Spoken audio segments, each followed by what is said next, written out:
Welcome to the deep dive. Today, we're getting into something fundamental: habits. We're going to pull out a practical four-step plan for making real improvements based on the idea that tiny changes actually lead to huge results over time. Exactly. We're aiming to build reliable systems, moving past just relying on, willpower, which can be pretty flaky. Yeah. And the British cycling story is, well, it's the perfect place to start. Oh, yeah, that story is wild. Because before 2003, before Dave Brailsford came along, their history was mostly failure. Right. Almost a century of just not performing. Pretty much mediocrity, yeah. They'd won only a single Olympic gold medal since 1908 and never in 110 years won the Tour de France. It was, frankly, not great. So Brailsford comes in, and he doesn't look for some magic bullet. He has this strategy. What was it called again? The aggregation of marginal gains. Basically, find a 1% improvement in absolutely everything. Everything. And when you say everything, you mean everything. Like redesigning bike seats. Okay, that makes sense. But some of the other stuff. Oh, completely. They went way beyond the obvious. Hired a surgeon to teach proper hand-washing technique to cut down on colds. Rubbed alcohol in the tires for, like, a tiny bit more grip. Right, just fractional gains. And the sleep thing was amazing. They figured out the ideal mattress and pillow combo for each rider. And then they took those specific pillows and mattresses with them everywhere they competed. That is intense. I mean, didn't people think that was overkill, going that granular? Well, yeah, initially some eyebrows were raised. Hmm. But you can't argue with the results, can you? They even painted the inside of the team truck white Why white? to spot dust. Tiny specks of dust that could potentially interfere with the bike mechanics. It's all about controlling every possible variable, even the tiny ones. And it worked. I mean, the turnaround was incredible. 5 years later, Beijing Olympics 2008, what happened? Domination. They took home something like 60% of the available gold medals in cycling. And then the Tour de France wins started piling up. 5 wins in 6 years. Wow, so those tiny 1% gains, they really did aggregate. They absolutely did. It perfectly illustrates the core idea we're exploring. Habits are the compound interest of self-improvement.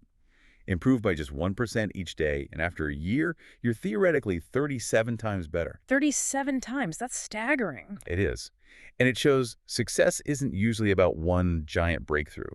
It's about showing up, making those small improvements consistently. Like the ice cube analogy, right? Explain that one. Well, an ice cube in a cold room. Mm-hmm. You raise the temperature from 25 degrees to 28 to 31. Nothing looks like it's happening. But hit 32 degrees. It melts instantly. Exactly. The big change happens because of all the consistent small increases that came before. That 1 degree shift unlocks the transformation. Okay, that makes sense for the why, but how do we engineer that consistency? Let's get into the system. The 4 laws, starting with law number 1, make it obvious. Right. The first hurdle is just noticing. We run on autopilot so much. The more we do something, the less we consciously think about it or even see the cues that trigger it. Like that story of the retail clerk, the one who automatically cut up a customer's credit card. Yeah, exactly. Because he was so used to cutting up used gift cards, his brain just went into the usual routine without registering, wait, this is different. That's autopilot in action, the negative side. But autopilot isn't always bad, right? It can build skills, too. Absolutely. Think about the paramedic example. She walks into a room, sees her father-in-law, and instantly knows he's having a heart attack. Just by looking. Just by looking at sort of subtle patterns and blood flow in his face. She couldn't even explain how she knew consciously at that moment.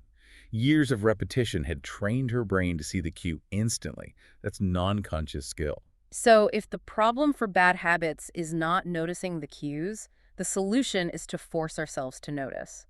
Which brings us to the habits scorecard. That's one technique, yeah. Simple but powerful. You just list your daily habits, wake up, check phone, brush teeth, whatever. And then you score them. Right. Put a plus next to good habits, a minus next to bad ones, and an equals for neutral ones. The key is judging them based on, does this habit cast a vote for the person I want to be or against them? Ah, so checking your phone first thing. Might feel neutral, but it's probably a vote against being focused. Precisely. It forces you to be honest about the impact. And there are physical ways to do this too, like that Japanese railway system technique. Oh, the pointing and calling. Yeah. Operators literally point at a signal, call out its status, point at the speed gauge, call out the speed. They use their eyes, hands, voice, ears. Why? To pull the action out of the automatic non-conscious part of the brain and make it conscious and deliberate. It drastically cuts down on errors because they can't just go through the motions on autopilot. Okay, so make the cues conscious, make the habit obvious. Got it. What's law number 2? Make it attractive. Attractive. Okay, But, how does that work? Is it just about the reward? well, it's actually more about the anticipation of the reward. Dopamine, the neurochemical involved, spikes more when we're craving something when we want it than when we actually get it or like it. So the wanting is more powerful than the liking. In terms of driving behavior, yes. Desire fuels action. And modern life is full of things designed to hijack that anticipation system.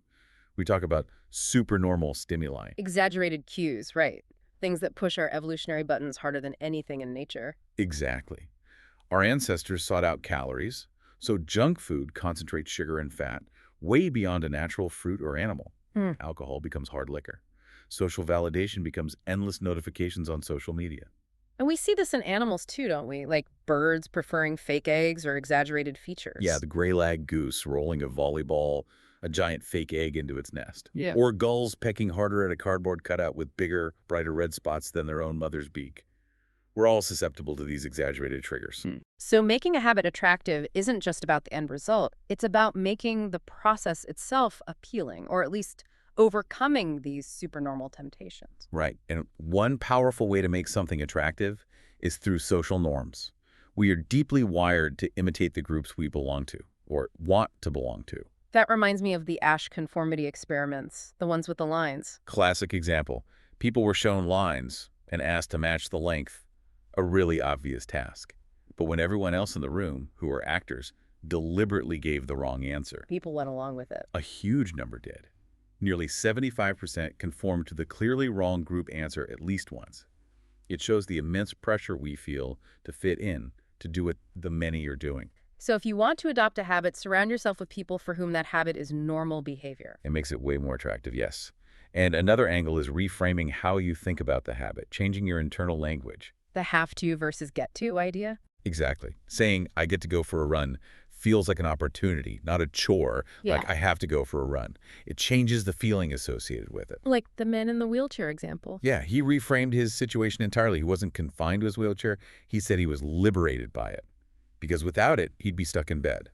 That shift in perspective makes the reality, the habit of using the chair, fundamentally more attractive. That's powerful. Okay, so we've made it obvious, made it attractive. Now, the part where lots of people fall down, actually doing it. Law 3, make it easy. This one's crucial. Our brains are wired for energy conservation. It's the law of least effort. Given two options, we will almost always drift towards the one that requires less work, less friction. So making good habits stick means making them the easiest option available. Pretty much. You have to reduce the friction Yeah. and prioritize action over just motion. Don't get stuck planning forever. Like the photography class experiment. That was fascinating. It really was. One group graded on quantity, just turn in lots of photos. The other graded on quality but perfect photo, And the quantity group ended up producing the best photos, right? by far. Yeah. Because they were constantly shooting, experimenting, learning from the stakes they were acting. The quality group spent ages theorizing, planning, trying to get it perfect. They were stuck in motion and didn't practice as much. Repetition makes the difference. So doing is better than perfecting. And to do more, we need to make it easier. Reduce the friction. Think about Japanese manufacturing lean production. They obsessed over eliminating wasted steps, wasted motion. And that had real-world consequences, like their TVs being way more reliable than American ones back in the 70s. Absolutely. Fewer steps, less complexity meant fewer things could go wrong. It's addition by subtraction. We see it everywhere now. One-click ordering, ride-sharing apps, voice commands, they all succeed by making things incredibly easy. Even governments use this, like the British tax form example. Right, they wanted more people to file online. Instead of linking to a page where you could download the form, they linked directly to the form itself, removing that one tiny step, that single click. Boosted compliance significantly. Exactly. It shows how sensitive we are to even minor friction. So how do we apply this personally, priming the environment? Yeah, that's a great strategy. Like Oswald Knuckles, the IT guy, he calls it being proactively lazy. He sets things up now to make his future self's good actions easier. Like resetting the room at night? Yep. Tidying up, laying out workout clothes, even wiping down the toilet while the shower heats up. Small things that remove decisions or effort later. And the flip side is making bad habits harder. Increase the friction, like Victor Hugo locking away his clothes. A classic commitment device. He had a deadline for the Hunchback of Notre Dame. So he had his assistant take all his clothes, leaving him just a big shawl. So he literally couldn't go outside and procrastinate. Exactly. He made writing the easier option by making leaving the house incredibly difficult. Finished the book weeks ahead of schedule. Brilliant. Okay. Obvious, attractive, easy. That leads us to the final law, Law 4. Make it satisfying. Right. This tackles the timing problem. Our brains evolved for immediate rewards. Find food, eat now. Find shelter, be safe now. That's an immediate return environment. But modern life is mostly delayed return, isn't it? Work hard now for a promotion later. Save now for retirement decades away. Exercise now for health down the road. Exactly. And that's the conflict. Good habits often have an immediate cost, effort, discomfort, and a delayed reward.